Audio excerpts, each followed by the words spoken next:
যে আপোনালোকে যে আজি ইয়াত একত্ৰিত হৈছে, আপোনালোকে আজি দেখাই দিছে যে আমাৰ যুৱক বঙাইগাঁৱৰ, বিশেষকৈ বঙাইগাঁৱৰ যুৱকসকল, আমাৰ বঙাইগাঁৱৰ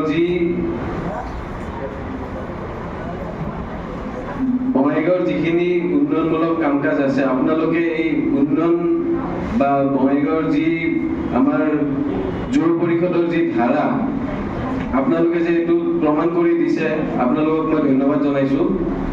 যিহেতু অহা 9 এপ্ৰিলত বিধানসভা নিৰ্বাচন অনুষ্ঠিত হ'বলৈ গৈ আছে, আপুনি চবে জ্ঞাত।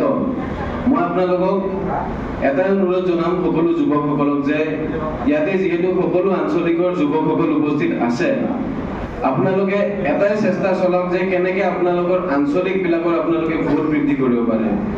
মই বিভিন্ন আঞ্চলিকত, মই এতিয়া সভাবিলাকত যেতিয়া মই যাওঁ, মই আঞ্চলিকবিলাকক এটাই কথা কৈ আছো যে আপোনালোকে ভোট বৃদ্ধি কৰাৰ চেষ্টা কৰক। আৰু বিশেষকৈ আমি যুৱকসকলে এই দায়িত্বটো ল'ব লাগিব।